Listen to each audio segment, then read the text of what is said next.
Hello YouTube, this is Garrowin again. I'm going root digging. I'm only going to be out for an hour or two because I did work today. And I didn't get off till just a couple minutes ago. But thought I'd record a couple quick video clips over the course of today and maybe over the course of the next couple days. If I find anything interesting. So I'm literally, there's the yard. I've been on the hill a total of about 45 seconds. And on the way up to a path I usually take here, found some bloodroot. So for those of you that don't know, that's what bloodroot looks like. Alright. Now if you're kind of new to root digging, of the three that I look for, is bloodroot, yellowroot, and ginseng. Bloodroot is the least lucrative, but it's the easiest to spot because it really stands out. And you don't really have to, it's easy to spot even in the time of year when, say, yellowroot and ginseng don't have berries on it. But there's also a lot of it.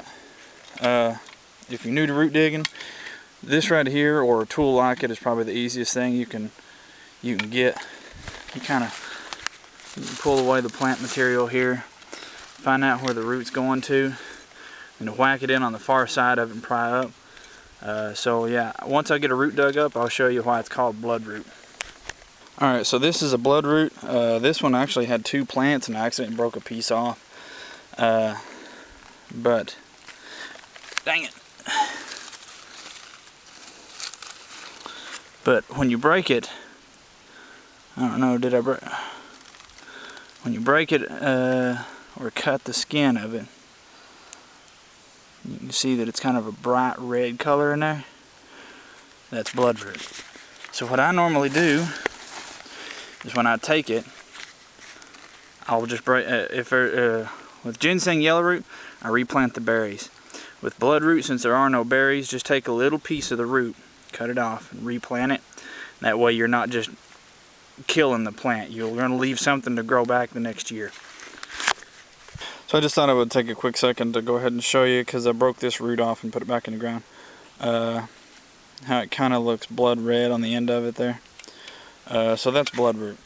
You'll kind of have to excuse how clumsy I was a while ago because I'm standing on a pretty steep incline here. So I was trying to talk to you guys and mess with the roots at the same time. And the reason bloodroot is the least lucrative is because you won't make as much money off of it. I think here, bloodroot you'll get like $10 a pound. Yellowroot is like I think 20 or 30, and ginseng is 600. So I'm looking for ginseng really, but if I come across one of the other ones, I'm not going to leave it.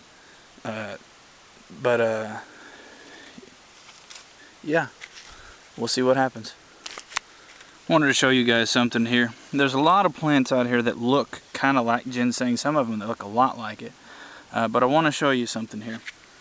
Ginseng, you know, looks kind of like this. It's got 3 big leaves and 2 little leaves. And this time of year it should be having some berries right about right there. But if it's not the right time of year, you could just be saying, well, the berries aren't out yet.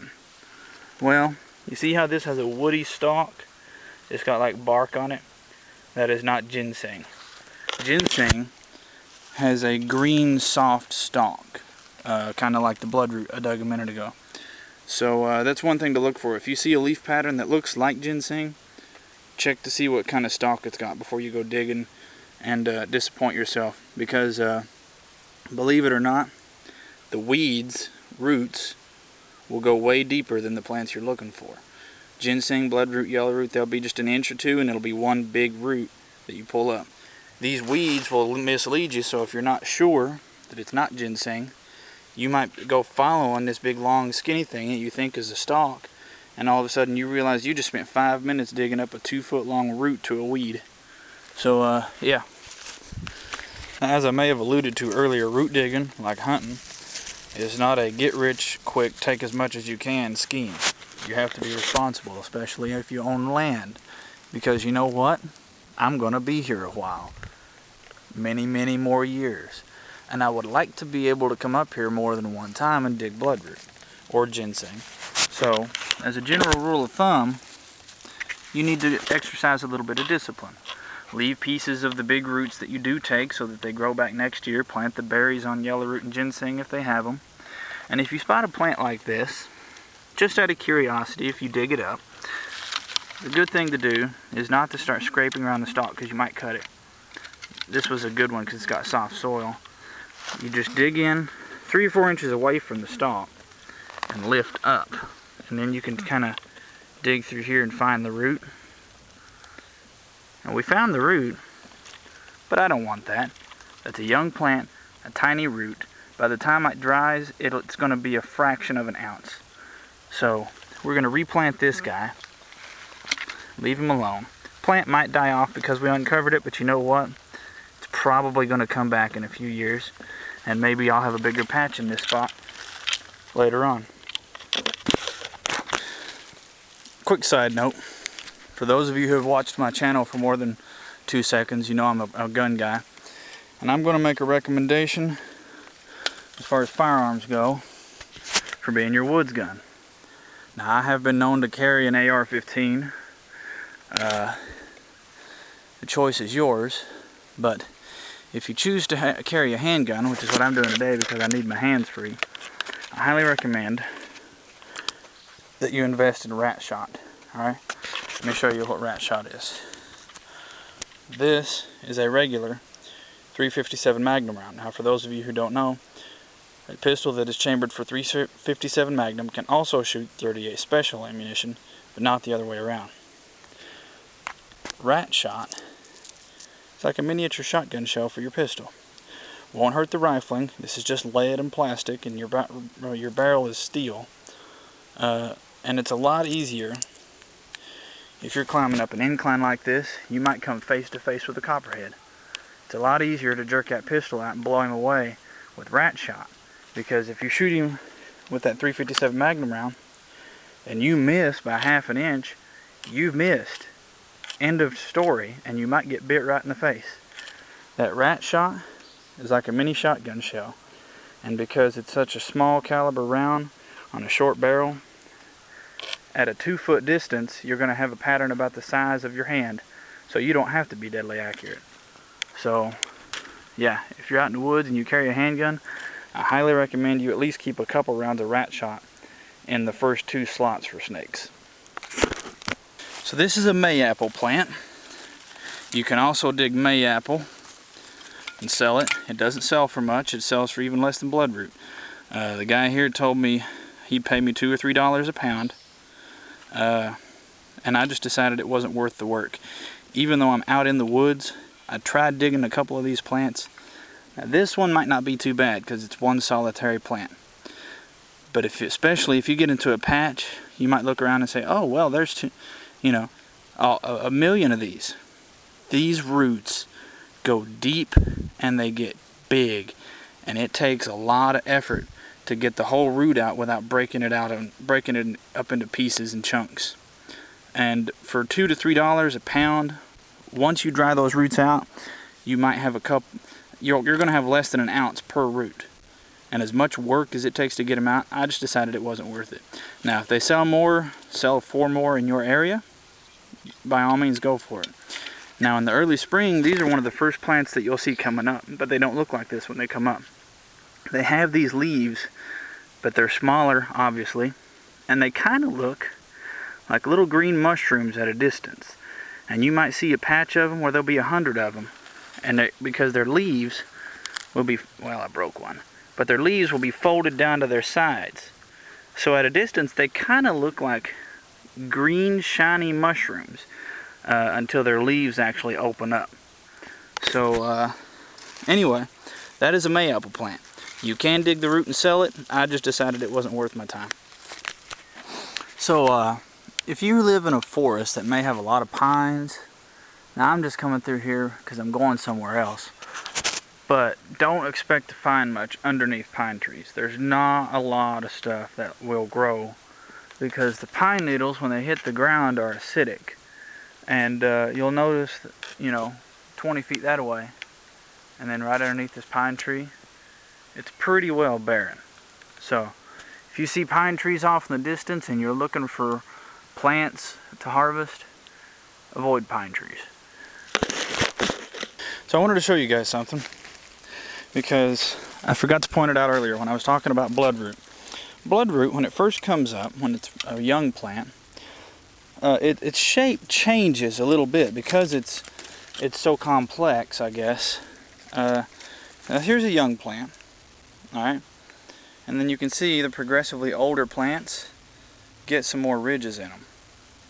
So keep that general shape in mind when you're looking, and also remember, if you spot one plant, 90% of the time you won't find just one plant.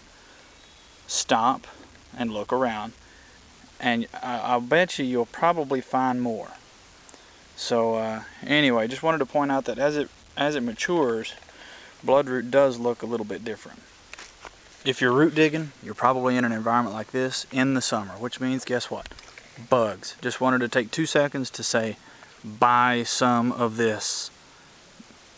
It will save your skin. So I wanted to take a second to show you a new one. This one is called yellow root. And you can probably guess why it's called yellow root. I accidentally cut that one with my shovel. Now yellow root, to me, now that I see it, I'm like, oh, okay, I get it. And you can see that where there's a stem here where it at least used to have berries, and a deer probably ate them off. But generally, about this time of year, which is July 12th here in eastern Kentucky, mature yellow root plants will have berries on them. And if they don't have berries on them, you can kind of look at them and tell that, say, this one is a heck of a lot bigger than, say, that one. So you don't want to dig these little ones and mess with it. But these large ones, especially if they have at least 2 or preferably 3 prongs on top of them, are fine to go ahead and dig. This sells for more than bloodroot, $10 to I think $20 a pound.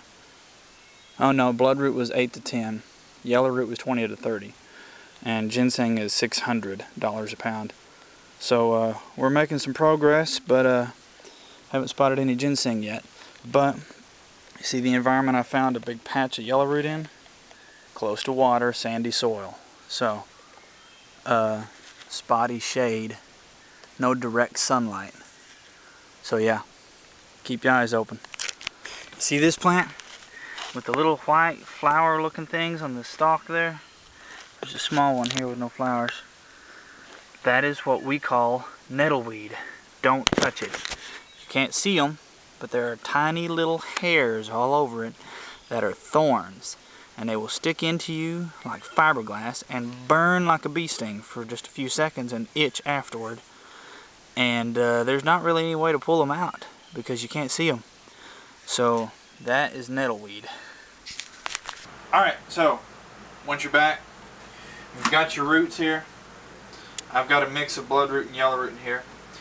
What you got to do is you got to wash them and clean them and then dry them before you go sell them. Most root buyers pay you by the pound. In fact, all of them do that I've ever dealt with. They pay you by the pound after it's been thoroughly dried, so that they're not paying you for water in the root.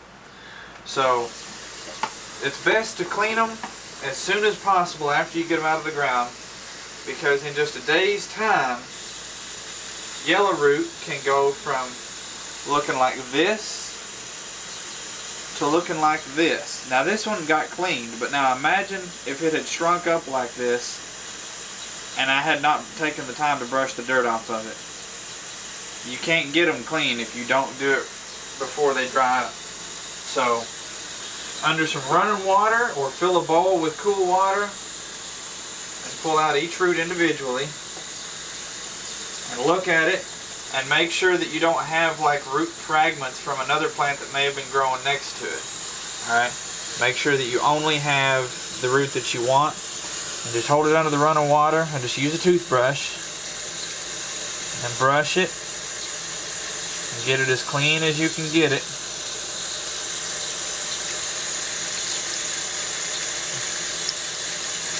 Get all that dirt off of there. And appearance does matter, because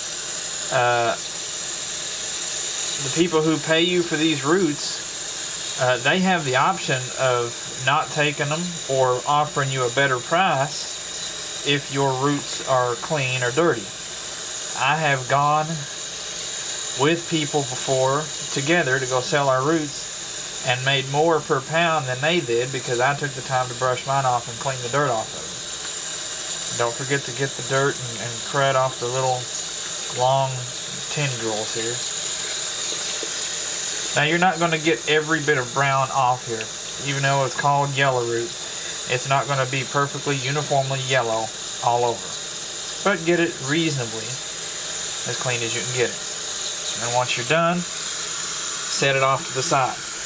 Now I recommend keeping them separated because once they start to dry up and shrivel up, you can still kind of tell which one's which, but it's just easier if you go ahead and keep them separated. I'm going to have a separate tray for the bloodroot.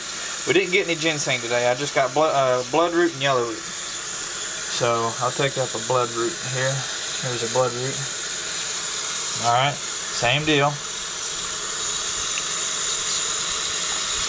Just go down the length of it and brush it and get it as clean as you can get it.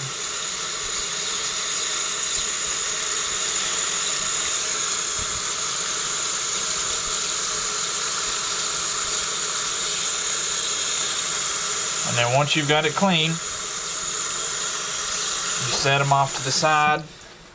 You let them dry. I'd say let them dry for a week to make sure they're good and dry. But now these yellow root here seem to have dried up pretty good just overnight. But you can look at them and tell when they're obviously as dry as they're going to get. Once they're dried, package them up, bag them by the type of root that they are, and haul them to your root buyer, and there you go. So I might make another video in the next day or so. Hopefully we'll find some ginseng. It might be just a little bit too early for ginseng. But I had a friend tell me he found some with berries on it, so that's why I've been out looking. But if you guys have any questions, comments, or concerns, post them below and I'll get back to you if necessary. This is Gary and out. Have good.